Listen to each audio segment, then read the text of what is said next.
আমি ছোট্ট একটি গ্রামে বাস করতাম আমার মায়ের সাথে। সেই গ্রামে আমার মা ও আমার ভালোই দিন কাটছিল। আমরা অনেক ভালোই ছিলাম। আমাদের 2টি গরু ছিল। সেই গরুর দুধ বাজারে বিক্রি করতাম।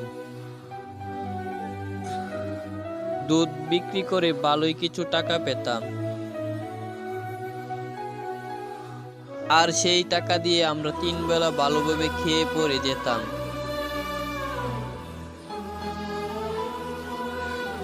খাবার দাবার শেষ করে বিকাল হলে গরুকে নিয়ে জঙ্গলে যেতাম ঘাস খাওয়ানোর জন্য।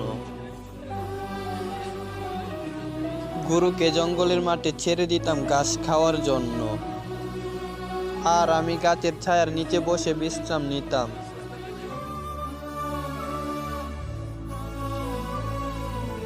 সন্ধ্যা হওয়ার আগেই আমি গরুকে নিয়ে বাড়ির দিকে ফিরতাম।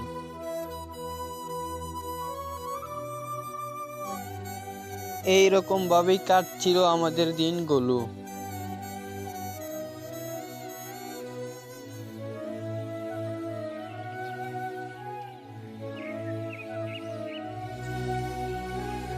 পরের দিন সকাল হলে আমি বাজারে গিয়ে দুধ বিক্রি করে খাবার দাবার শেষ করে বিকালের দিকে গরুকে জঙ্গলে নিয়ে যাচ্ছিলাম ঘাস খাওয়ানোর জন্য। আমি ভাবলাম আজকে গরুকে অন্য জায়গায় নিয়ে যাওয়া হোক ঘাস খাওয়ানোর জন্য। আমার যেমন ভাবনা তেমন কাজ। আমি নতুন জায়গায় চলে আসলাম গরু নিয়ে।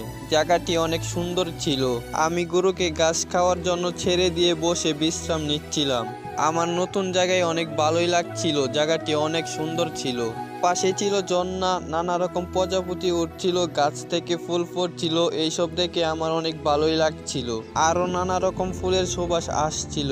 নতুন জায়গার উৎসাহিতে ভুলেই গেছিলাম যে ওদিকে সন্ধ্যা হয়ে আসছে। তাই আমি বাড়িতে যাওয়ার জন্য রওনা দিয়ে দিলাম। হঠাৎ জঙ্গলের মাঝখানে কেউ এসে আমাকে বলল, শোনো ছোট্ট ছেলে, তুমি আর গরু নিয়ে এই জায়গায় এসো না। জায়গাটা যত সুন্দর তত ভয়ঙ্কর। সে আমাকে এইরকম বলাবলি করছিল। এরপর সে সেখান থেকে অদৃশ্য হয়ে চলে গেল। তার কথা কিছু পাত্তা না দিয়ে আমিও সেখান থেকে চলে আসলাম।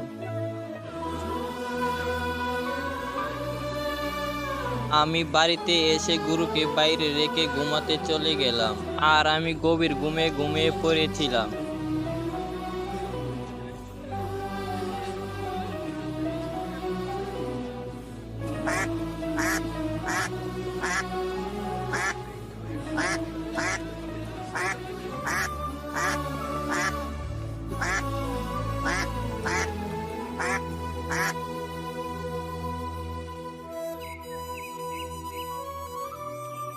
সকাল হলে আমি গরুকে গোসল করানোর জন্য পুকুরে নিয়ে গেলাম।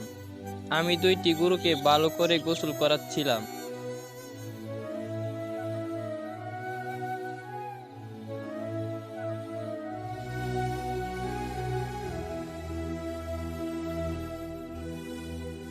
গরুকে গোসল করানোর পর আমি বাজারে গিয়ে দুধ বিক্রি করে খাবার দাবার শেষ করে নতুন জায়গার উদ্দেশ্যে বেরিয়ে পড়লাম। আমি ভাবলাম আজকেও সেই জায়গায় যাওয়া হোক।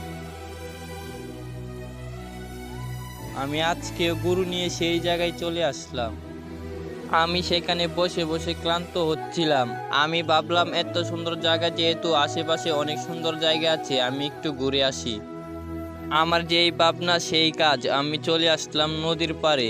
নদীর পাড়ের জায়গাটিও অনেক সুন্দর ছিল। আমি সেখানে কিছুক্ষণ দাঁড়িয়েছিলাম। আমার ভালোই লাগছিল নদীর পাড়ে। আমি চলে গেছিলাম অনেক বড় মাঠে। সেই বনটি অনেক বড় ছিল। আমি একটি ক্ষেতের মাঝখান দিয়ে হাঁটতে লাগলাম। আমার খুব ভালোই লাগছিল। কিন্তু হঠাৎ আকাশটি কালো হয়ে আসছিল।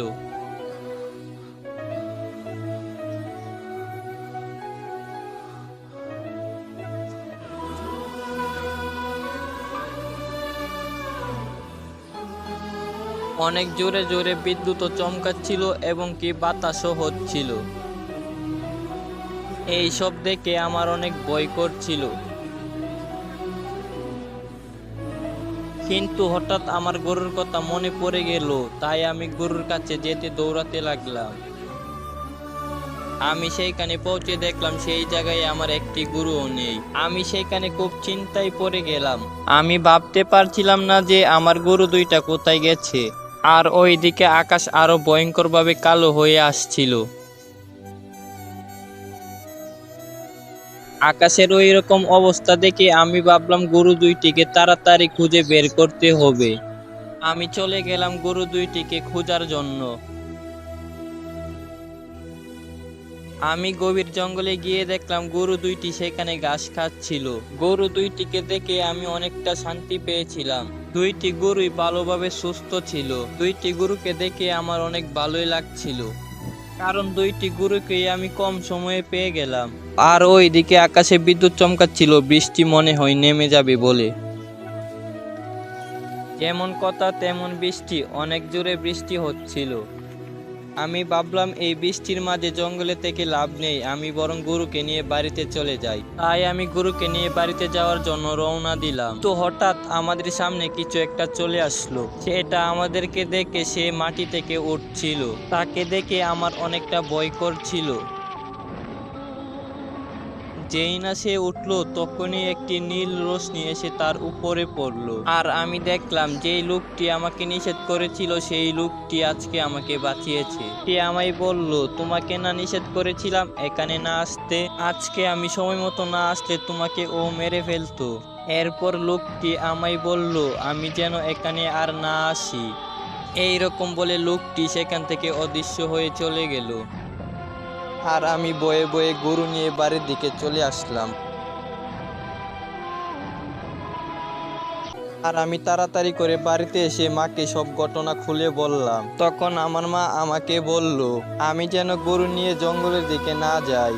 আমার মা আমাকে বলল, তুই আমার একটি সন্তান, হারিয়ে গেলে তোকে আমি খুঁজে পাবো না। এরপর থেকে তোর গরু নিয়ে জঙ্গলে যাওয়া লাগবে না। এরপর আমি আমার মাকে বললাম, আচ্ছা মা, আমি আর কোনোদিন জঙ্গলের দিকে যাব না। তো ব্রিয়স, আজকের মতো গল্পটি এখানেই শেষ করছি। আর যেহেতু গল্পটি মোবাইল এডিট, তাই এত টপ প্রফেশনাল হয়নি। আপনাদের কাছে ভালো লাগলে কমেন্ট বক্সে বলে যাবেন। তো আজকের মতো এখানেই বিদায় নিচ্ছি। সবাই ভালো থাকবেন, নিজের খেয়াল রাখবেন। খোদা হাফেজ।